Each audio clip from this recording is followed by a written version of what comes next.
noir, and a young vintage now heading into the ring in the form of Mikey Faragon from Albany, New York, who is 15-0 at 24 years old. He has taken on Ira Terry in a scheduled 6-round bout. And there is Ira Terry, who began boxing as a young guy, just 7 years old, had 100 amateur fights, most of his work taking place down in the South, Tennessee and Mississippi. In fact, he's been knocked out 3 straight fights, once against Carlos Velasquez back in April 2010. This is just his second fight of 2011. He was knocked out in the 3rd round against Michael Perez in Puerto Rico back in May. And now he takes on the tough challenge of Mikey Faragon. Good reception for Mikey. Back in 07, he was the #1 ranked amateur in the United States at 141 pounds, a 3-time New York Golden Gloves champion. He turned pro in 2007. That was on the undercard of Cotto Mosley and had a decision win back there. And boy, does he have a baby face.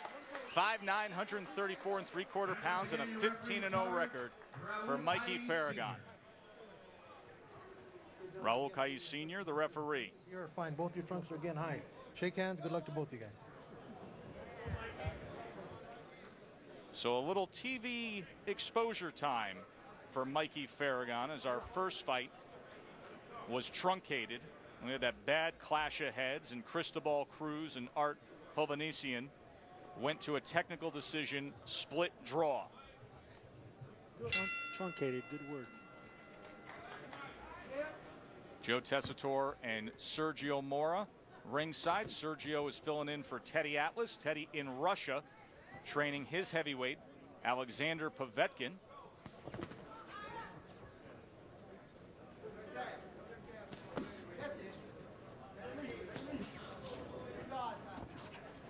This is going to be a good fight.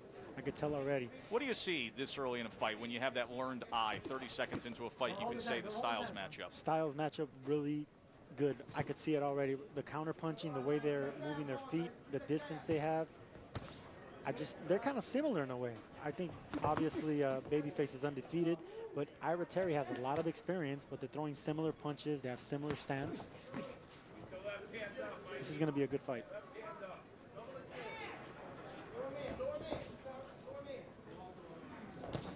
Lead right hand by Faragon, countered by Terry. Terry comes in with a left hook to the body and then a right hand up top. Both of them are throwing similar punches, similar counters, and they're both blocking similarly. Let him go, Mike.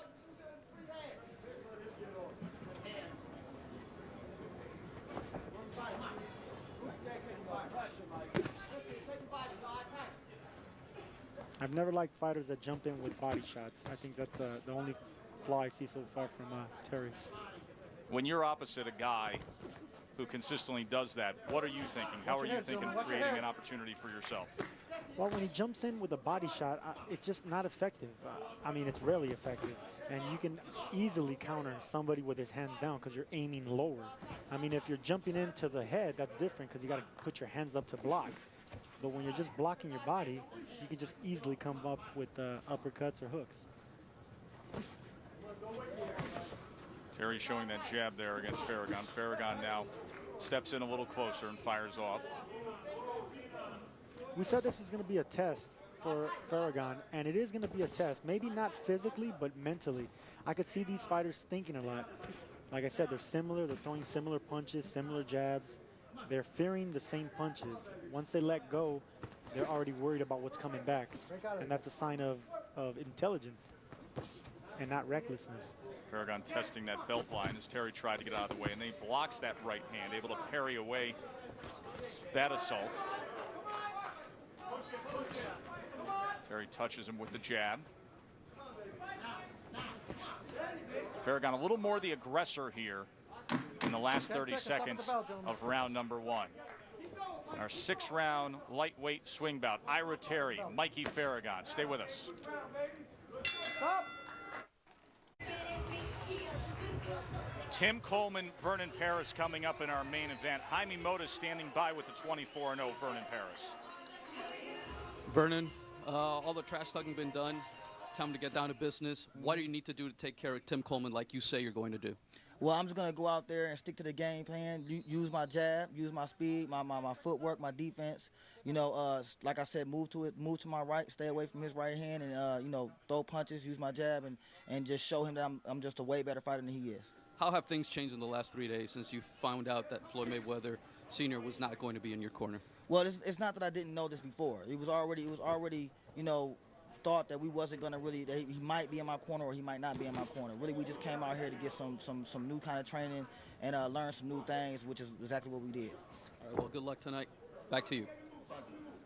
Thanks, Jaime. That is Vernon Paris calm with Jaime, but when we get done with this fight of Terry and Faragon and we get ready to set up the main event, you are going to hear some of the explosive comments that Paris and Coleman have been sending off all week long. That's still coming your way. Terry trying to get on the offensive here awkwardly. Faragon uses it as an opportunity to go to the body with 3 shots there, then turns around, lands a good sharp right hand on that belt line, does the undefeated Mikey Faragon. Hands are free.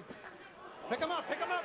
The first round, even though it was a fill-out round, Faragon was the one coming forward, and maybe he looked a little bit like the more experienced fighter. So I gave him the first round, but this round is picking up, and it's pretty similar. They're still throwing the same punches, the same body shots. It's like they're fighting in front of a mirror. Let him go, Mike. Heavy Pull your hand up. concentration on the body shots. Joe Tessitore ringside with recent world titleist Sergio Mora in for Teddy Atlas this week. Now, you said it early on, the matchups appear to be pretty conducive to a good-looking scrap. There's a left hook by Mikey Faragon. Then he goes to the body with one. Faragon landed a great left hook that actually, I think, hurt Terry. So I think Terry's hurt. He's hurt to the body. He landed a great body shot, and that's why he's landing those solid shots And up look at there. Faragon come on strong now with headshots. Terry definitely affected by that body shot and trying to survive this onslaught. Faragon picking up on it, but staying in control of it as well. Which is very impressive for a kid that's only 24 years old and 15-0. It was a great left hook to the body. He's staying poised. He knows he has 3 or 4 more rounds to finish this guy. Terry looks exhausted. He has no legs. It's amazing what one body shot does to the legs. Look at his knees, how they're not as strong as they were before that shot. Break. Stop. Break. Let's go. Box. Good looking second round for Mikey Faragon. 15-0 fighter from Albany, New York. He's hurt. He's hurt to the body. Faragon landed another straight right hand to the body. And there's a left hook up top. And a right hand follows as Terry backs up now. Remember, Terry has been knocked out in 3 straight fights. Faragon's going to make it 4. TKO victory for Mikey Faragon. Mikey Faragon looked really impressive there. He looked like a seasoned fighter. Now he's 16-0, 7 knockouts, great body shots. That's what made this fight interesting for his part, because he's not an experienced fighter, but he was punching in the body like an experienced fighter. Keep in mind the level of competition that Ira Terry has been facing and fighting in weaker commission states as a traveling dog throughout the Southeast. Comes out here to California, and his 4th straight loss by knockout, put forth a sincere effort while it lasted.